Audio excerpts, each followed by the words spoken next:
Howdy, welcome back to another fun-filled episode of the Unknown Secrets of Marketing. My name is Matt Bertram, and I have a guest with me here today. This is Geoff Campbell. Geoff, how are you doing today?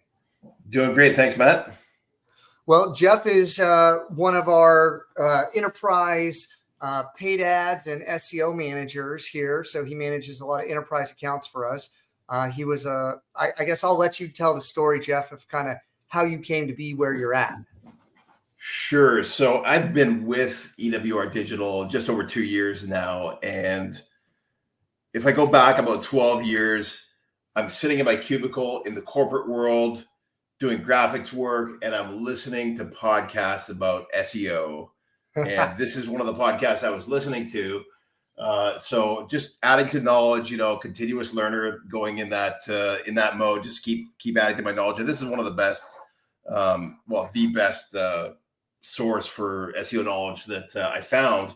So I learned a lot over the years, and they kept offering a free consultation. So, fast forward probably 5 years from then, and I was doing SEO for a different company. I had kind of switched jobs to a few different scenarios. I was working in kind of an industrial B2B setting, and they were, these guys were always offering free consultation, free website analysis, come and get your website checked out. So I thought, hey, why not? They seem to know what they're talking about when it comes to SEO. Let me do their free website analysis. And I had a talk with one of the owners, Chris Burris, at the time. And we kind of went through the website, got some great advice. And then a little later on, I think we got one of the consulting packages. We did it was actually, I think, a 2-hour consulting session, got a ton of value out of it. And then we had been working, doing it in-house SEO in this company. It was a multinational B2B company. And so we're trying to rank in different languages around the world. And when it came time to switch agencies, I thought, let's give these guys a try, because they were a little bit smaller. We've been working with some bigger SEO agencies, and, it was like they put more energy into their sales team than they did into anything else, because the sales pitch was amazing, but the delivery wasn't everything that we had hoped it would be. And we'd also tried the offshore thing where there's, lots of activity happening, but maybe the quality is not as good. So I thought, let's try, a North American company that's based out of Houston, because we were working a lot with oil and gas, marketing to oil and gas companies. And these guys were in Houston. They've worked in the oil and gas sector. So I thought, what a great fit for us. Let's give them a shot. They're smaller, but they know their stuff. I know that from listening to the podcast. And that worked out really well. So we worked together where I was a client for a couple of years, and then getting to know Matt and the team here. Really like these guys, really like their entrepreneurial spirit, what they're up to, and kind of talked my way into a job and hopped over the fence and came over to the agency side of things.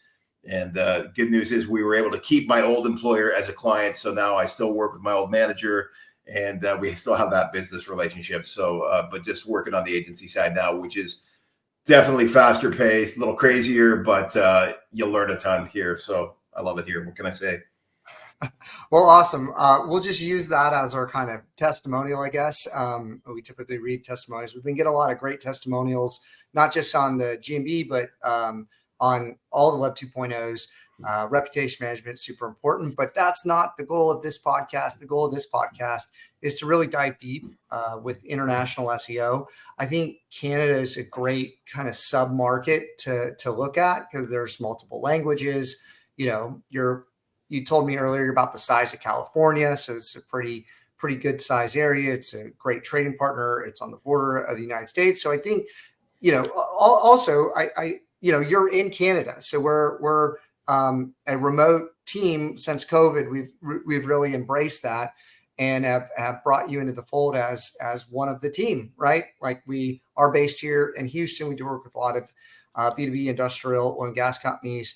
But that has certainly expanded, and certainly the podcast has been one of the ways that we've reached different markets on multi-continents. So I think it would be cool to go into some of the nuances for maybe people that are looking to expand their market into maybe Canada.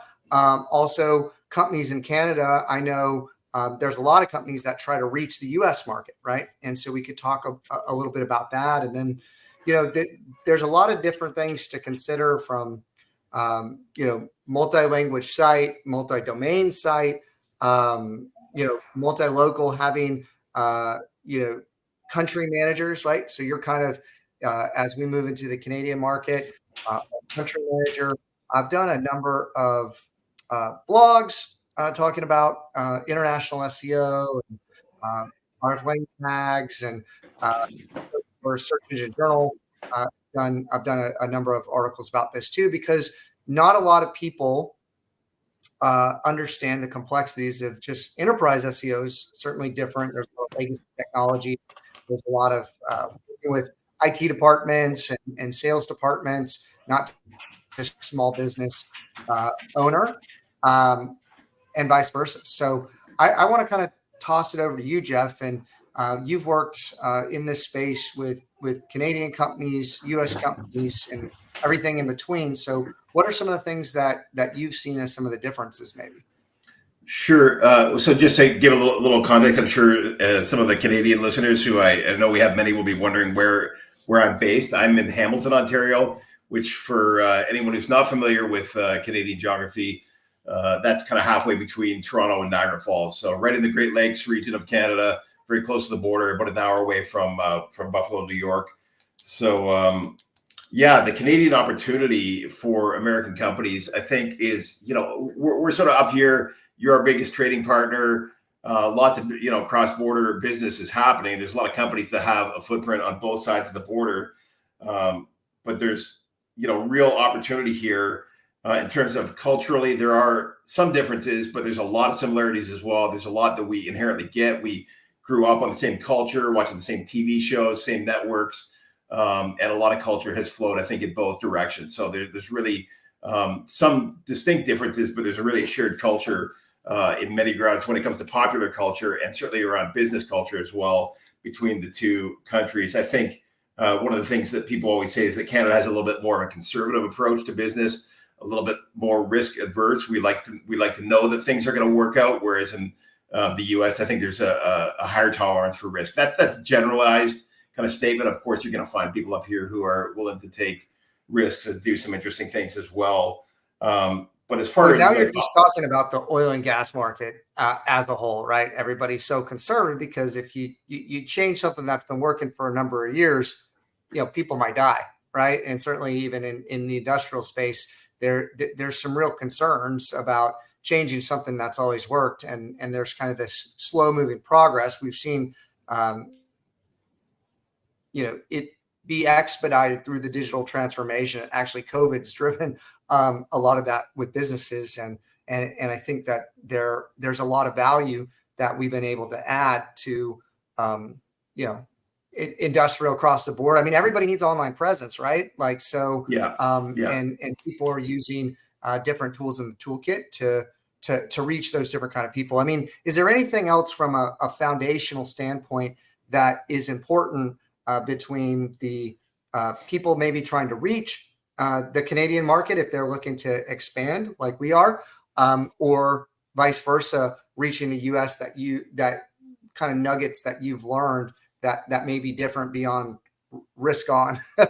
Yeah. So that was kind of a general thing, and I think your point is great. Well made about the oil and gas market in particular, and in a lot of ways the slowness to change is a good thing, because when it comes to safety standards, when it comes to engineering standards, those things evolve slowly for a reason. Because if you just start shooting from the hip in that world, yeah, people can be injured seriously or die. And I know that in the B2B company that the industrial company I was working for previously, safety was a huge factor. So, when it comes to like tech businesses and stuff, yeah, there's a lot of experimentation. You can shoot from the hip and just try things out.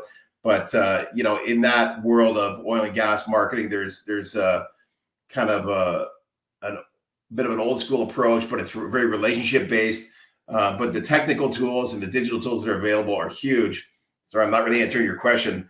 Well, I would even tell you, yeah. Something that's super interesting that just came to the top of my head based on what you're saying is, we've been really starting to work on some deeper projects with clients where maybe it's mechanical, maybe it's human focused, like on the inspection side of pipelines or something like that. If you can help digitize that business, if there's any private equity people out there that are listening, They know if you can move that to kind of a SaaS model or a tech model, you increase the multiple of the value of the company tremendously.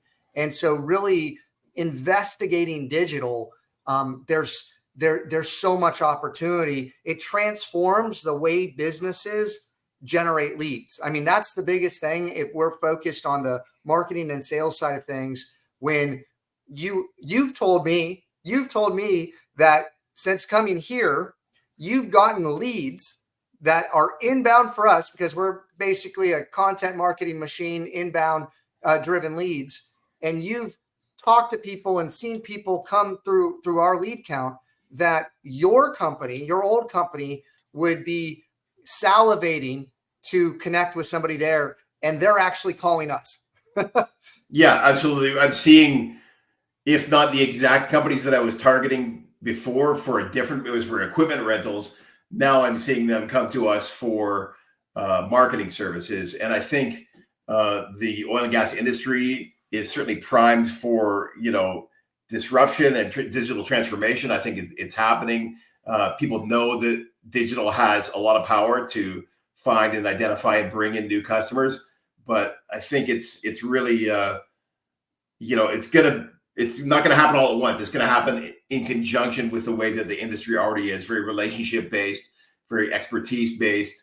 And, digital can just amplify that message and that expertise and that, the innovation that's happening.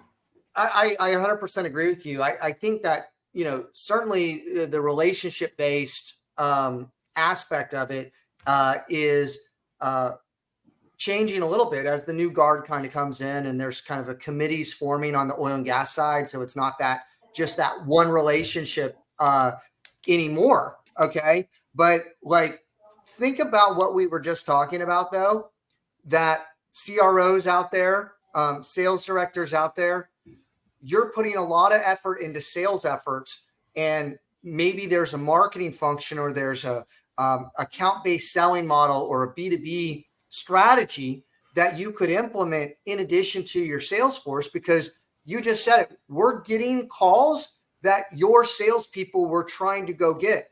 And if you look at the cost of acquiring a new customer, when you start measuring this stuff, it transforms, again, the way you do business, right?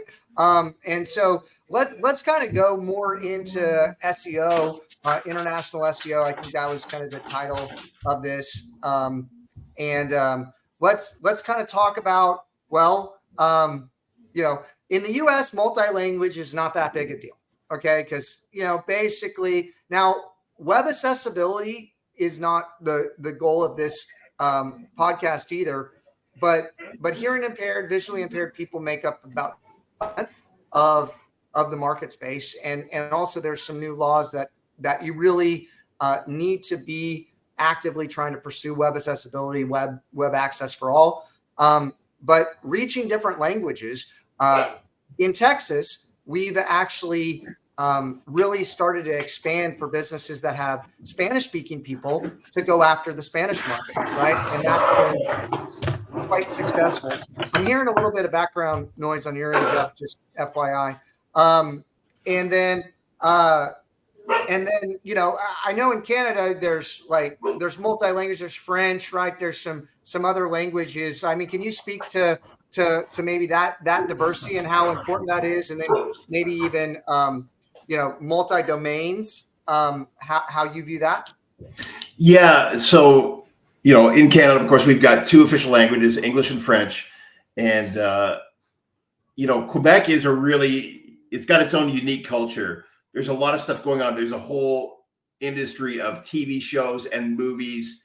It's like another country. They call their parliament, they call it their national assembly. Like, they really act like a different country in many ways. And they've got, certainly, if you go to Montreal, everybody's going to speak English, no problem. If you go to Quebec City, it's going to be like French only in a lot of cases. So there are lots of regions of Quebec where you only get French language as an option. Montreal is a little different because it's very cosmopolitan. But, a lot of people will build businesses in other parts of Canada and never really consider the French language thing. If you're going to do anything related to government, you're going to need French language because it's, it's a part of the official language. But they also have a strong business culture there and lots of really interesting stuff happening. But again, it's just, population wise, they've got a huge chunk of the population of Canada. So if you're going to come into Canada, French language is a consideration. But the French they speak in Quebec there's some subtle differences compared to the French that they might speak in France or in other parts of the world. Sure. So like Spain and Spanish and in Mexico. Yeah, similar to that. Yeah. Yeah, I would even tell you, I don't know if it was Montreal, but I know that like blockchain's pretty big up there, tech's pretty big up there. Ether, for those of you crypto enthusiasts, I believe was started up there. So yeah, I would just tell you, Canada is not a market you want to maybe sleep on. Like we said earlier, it's the size of California. You can reach a lot of people, but let's kind of dig into SEO. We have some time left here about multi-location, okay, multi-country, multi-language SEO. Okay. Yes. Yeah. So content creation for the company that I was working at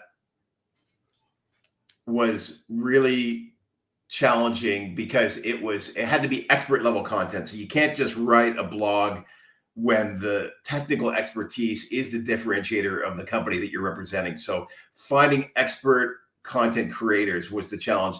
And then finding, expert content creators who also were proficient in, German or Dutch or French, so that we could get those blog articles translated and make sure that they're speaking in the way that people would speak in that industry, in that country, and then kind of back checking it, cross-referencing against different industrial sites from France and so on. It's a very, it takes a lot of effort to do international multi-language SEO properly and to get it not just the language, technically correct, but linguistically correct. And then you get situations like dealing with the Netherlands that we could never get the experts internally to agree on which version of the translation was right because they have kind of linguistic differences from region to region within their country. And they would all, one guy would say, this is correct. And then you'd send it to the other guy and they say, this is not correct. So, the Netherlands was very difficult. The Dutch speakers there, just with the nuances of that. I would tell you, automation and technology are so powerful. Certainly now there's options even like Google Translate that you can add to the site, and people can toggle between different languages if they like to be able to add that functionality to a site. It's not very difficult. I will tell you though, the search engines will only rank you in the language that content's actually in. So sometimes you have to build like a mirror image of the site in a different language, which is quite helpful. And then you need to make sure that the domain ties to the geographic area. Tell me a little bit about that, because everything in the United States is like .com. I'm not a huge fan of .net. Some people are starting to use the .co, but that's actually another country, right? Yeah. I mean, are URLs a big thing in Canada?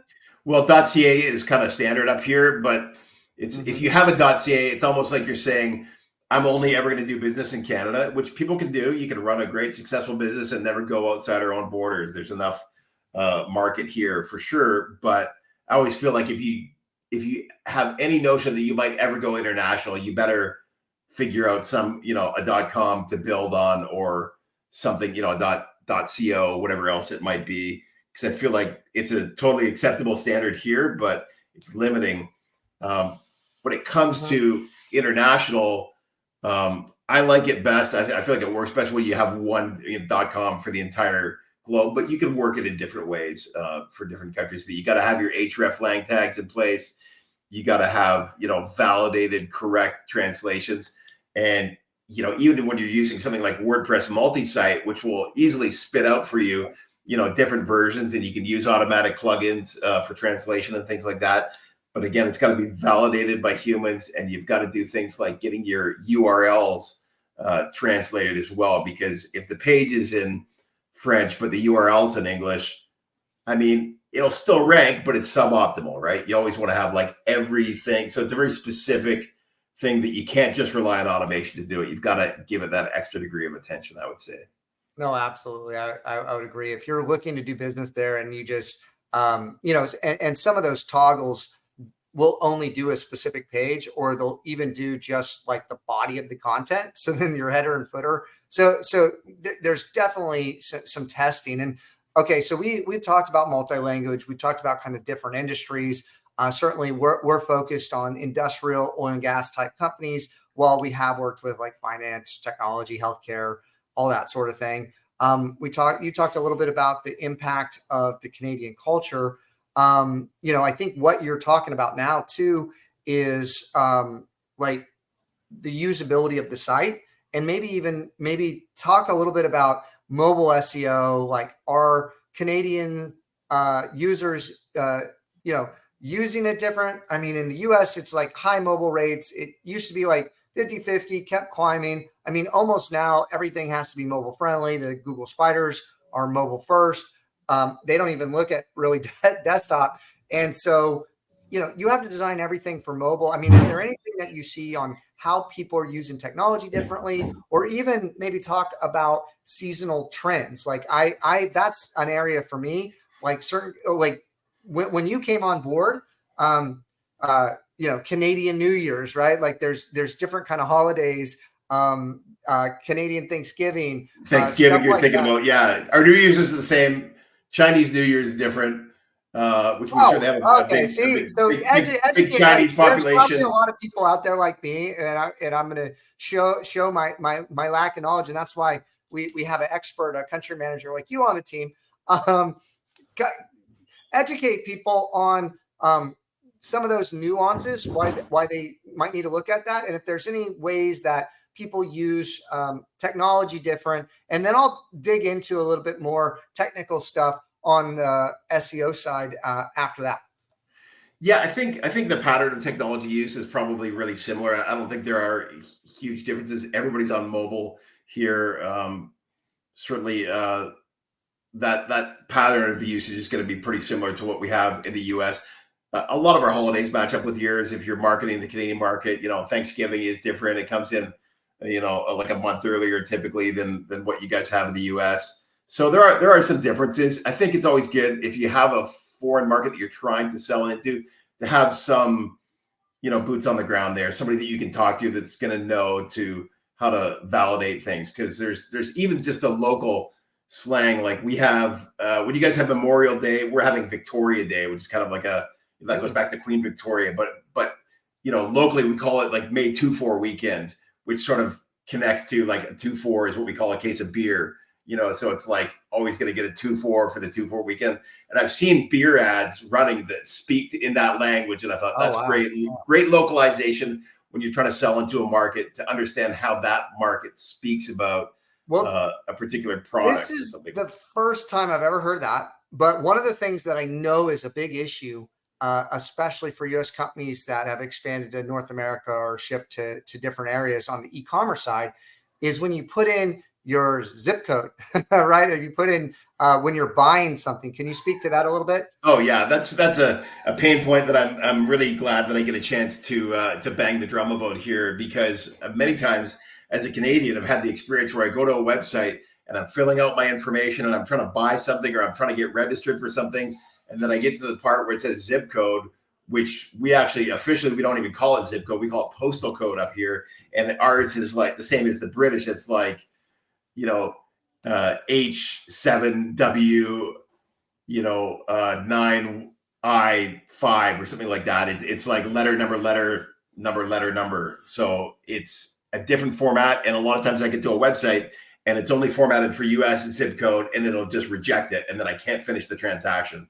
So yeah, because you can't put for e-commerce. Yeah. E-commerce sellers, if you want to sell into Canada, it's like our shipping address is going to look a little bit different from what the US is. A lot of platforms, like we've got Shopify, which is a great, Canadian platform that's really taken the world by storm. They do a great job of internationalization. They've got lots of options for that, and they probably because they're Canadian and they've had that pain point themselves, they'll accommodate for a specific market they're selling into, to understand just a little technical thing that can hold you up from doing business if you didn't catch that detail. Yeah, no, fantastic. So we have about 5 more minutes left. I'm going to kind of jump into a few things on the SEO side that I want to highlight. And if there's anything that I mentioned, please jump in, right? First and foremost, I think that your website represents your brand. One, I think that, every kind of 3 to 5 years, new technology comes out. And for bigger companies, that might be harder but you need to be refreshing your website. Okay. You need to have the most current case studies or testimonials or, blog dates, like things that were written in 2017 might not be applicable.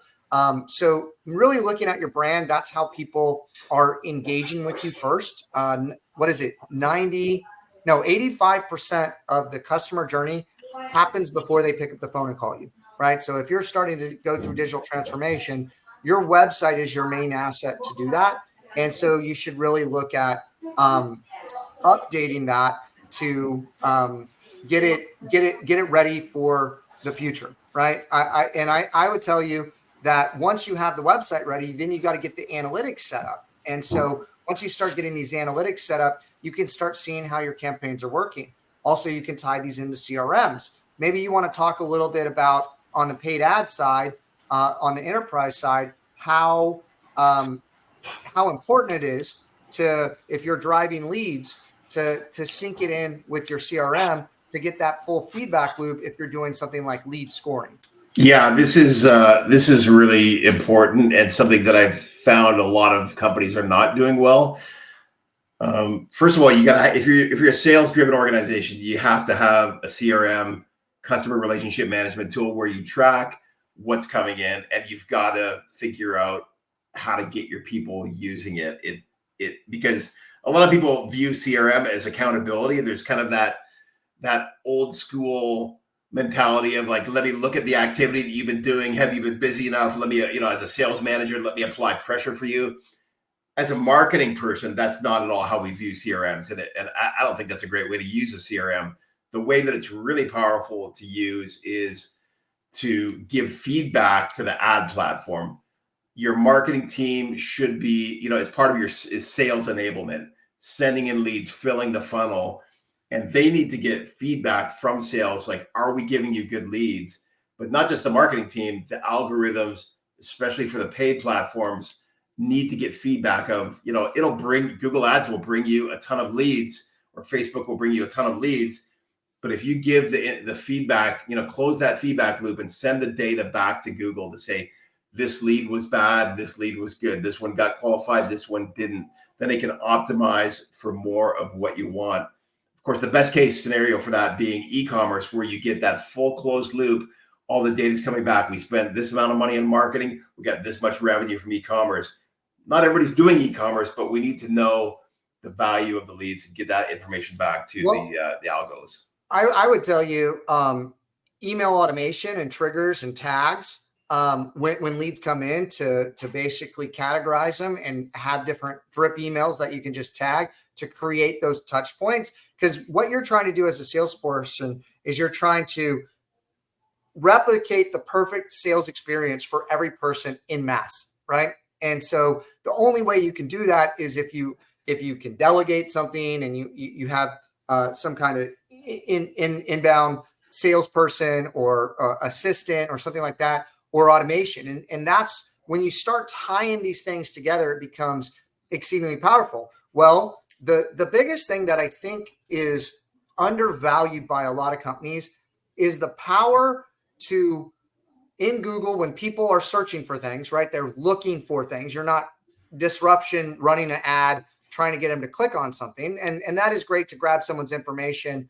And certainly, like we found, like LinkedIn for B2B is absolutely fantastic. You can target job titles. There's a lot you can really do. Even on the organic side, only about 5% of people are content creators on that. There's newsletters. There's a lot of things you can go live that you can do. But SEO, search engine optimization, think about it. Anybody that's searching for a different kind of word, you can rank for that word. Okay.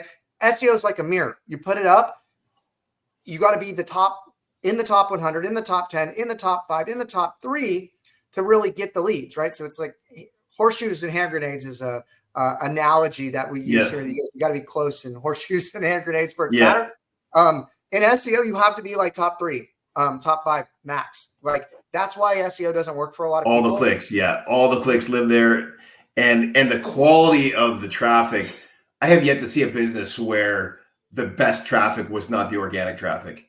It's always the case. Organic traffic, which comes from SEO, converts at a higher rate, stays on the site longer, is more engaged. It's really the best thing you can do for your business. But it's, it's like going to the gym. You don't get results in the first week, right? You build results over time.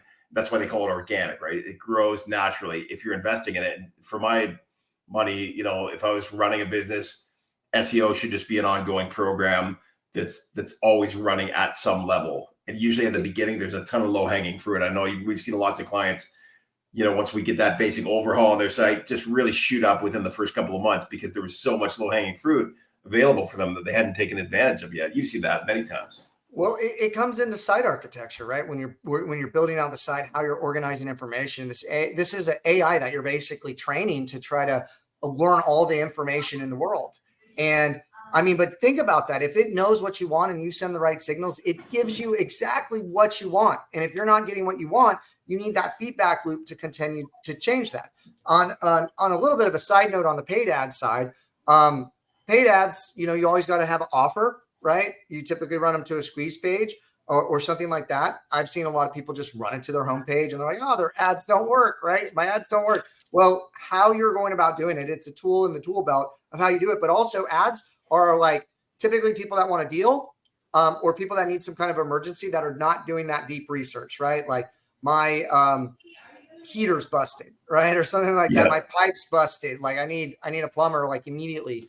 That sort of thing on the service-based side is what people are clicking the ads on. Certainly, if the keyword search volume is very, very difficult to rank for, it's going to take a long time. SEO does take some time. There's not a lot of volume. Hey, spend the money, skip the line, run the ad, grab some of that traffic. But if there's good search volume, it's a developed market, SEO is going to drive you the quality business when people are doing the research. And your website needs to be able to, again, have the person understand that experience.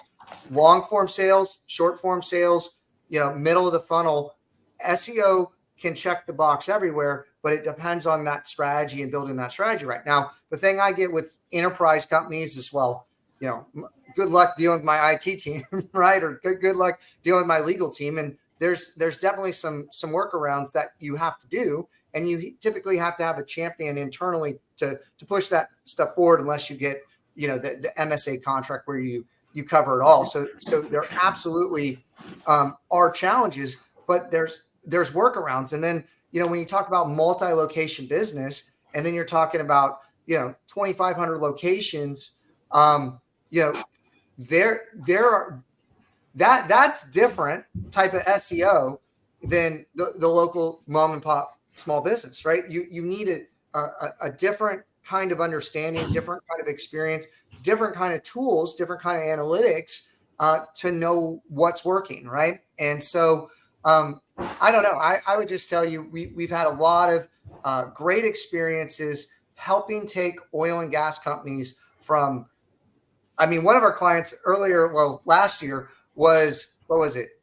What is AdWords, right? So there's definitely people on that end of the spectrum that haven't run paid ads yet, don't believe in them.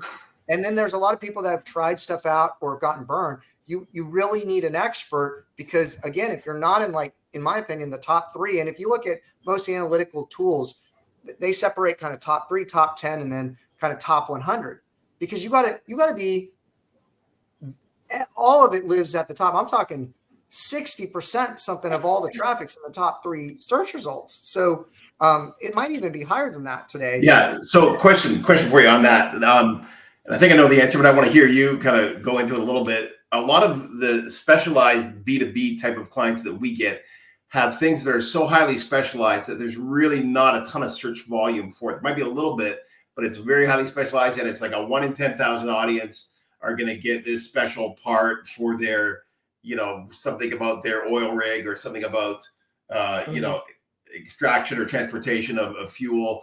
That's a really specialized piece of equipment that literally 1 in 10,000 people is going to be the market for it. Well, How do you think about that kind of challenge when it comes to connecting with new customers, when the customers are very specific and very niche like that?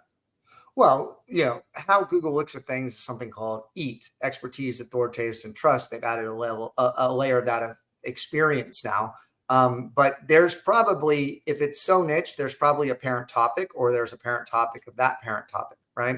And so becoming a topical authority and building content in that area that reaches those different areas is quite important. Like, for example, if you're working with a welder, for example, you need to build content around like the history of welding and what different people look at welding for. And even if it's not your target market, how handheld welders are different than industrial welders, and the different types of welding, and building this content base, or it's kind of like a content cluster. But certainly you have to be a topical authority about that thing. So you got to write really, I can tell you, if you also look, like, I think you get the point, right? So you need to build content in this said area, but domain expertise. You got to establish your domain expertise. But the other thing that I think is super important is long tail key phrases. Okay, so if you qualify for that core keyword or that top line parent topic, then Google will start showing you for all kinds of other search terms. So that I think it's like, even today, 75%, or maybe it's even higher. I got to look at some of this data, but 75% of all the searches are still new in Google. People are using search engines differently. They're trying to figure out that specific thing. They keep kind of tweaking it. They keep adding words to it. You can use a Boolean function to try to get to that answer, because the same companies keep showing up for the same things, right? And you're looking for something deeper. So you're sometimes digging down past those top searches to find that thing. But guess what? If you answer that question perfectly and specifically, and there's a handful of people, and the value of that customer, the lifetime value of that customer, or that direct value of that sale is XYZ, and you answer that question perfectly, and you show up first, and you have good description and title, right? They see that. That's the answer to my question. They click on it. They go to the website. They see what they're looking for. They take action, and they buy from you, and they don't go past the first search result, right? So you got to determine, again, on strategy, what keywords you want to go after. But we have, even on our website, if you go to ewrdigital.com, we have some great graphs on showing the distribution curve and the volume of those long tail key phrases. And you can typically, if you rank for that core key term, and then you build that content on your customer journey on the right thing, you will start showing up for hundreds of keywords. Well, yeah, I see. I remember we had a situation with this one client where there was one very long tail keyword about a specific piece of equipment that, for whatever reason, the market loved that piece of equipment. And it brought in like 20% of the traffic in that category. It was crazy, just for one piece. The other thing that used to happen that was really nice was that we would carry rental equipment, and when the manufacturer stopped, making that, and they made their, the new upgraded version of that piece of equipment, well, the market doesn't forget about the old piece right away, and they kept Googling that thing, and we were in top spot. So, like, even as the manufacturer keywords change for pieces of equipment, opportunities can open up, because they're not trying to rank for their old thing anymore, but you can still rank for it if you have that equipment in stock. Like, interesting things can happen with long tail that can become big wins for you. We're always looking for that magic bullet of like, what's going to move the needle hugely. And a lot of times you don't find it, but if you try little things and you pay attention to the details, once in a while you can discover something like that that'll just really tip the balance and bring in a ton of traffic. Well, yeah, there's got to be something said for having a theory, testing it out, and seeing what happens. That's the beauty of digital, and this is probably something good to end on. Is when you do traditional marketing, when you're running a print ad or a radio ad or TV. I mean, and also these marketing channels have been plummeting. Like if you look at the data, why digital is so powerful and why analytics is so powerful is you can see where your spend's going, what's happening, and make like informed decisions about it. Certainly leveraging some of these bigger platforms and the AI, and there's different kind of strategies associated with that. It's unbeatable if you do it right. Like the smallest company with the right strategy can go against the bigger players because they're typically so big that they're not focused and they're not laser focused on the one thing you are, right? And they're moving slower a lot of times too, as well. So if you're a smaller company, you can move fast, you can execute, you can get these benefits. And there's red tape, right? Vault There's yourself. Yeah, you can vault yourself right up there with the big boys just by being smart with, even a small budget, small to medium budget. You can get a lot done SEO if you know what to go after. Well, awesome. Well, Geoff, I think we're going to kind of end it there. Thank you so much for being on. I thought it would be good to highlight you to the Canadian market as we move into it. You've been doing a great job for clients down here. You've been doing a great job for industrial, B2B, oil and gas clients that we're working with. We really view you as part of the team. We're excited at the future here in 2024. And hopefully this was valuable to people looking at going into the Canadian market, coming from the Canadian market, and just in general, looking at international SEO. I want to do some more topics on this. I'm actually working with a lot of hospitality companies that are marketing to U.S. people to come to their island or come on their cruise or stuff like that, which would be fun to go into a little bit further. But hopefully everybody enjoyed this discussion. If you like this discussion, please like it, follow us, share it, connect us with people. If you're in the Canadian market, please connect us with other people.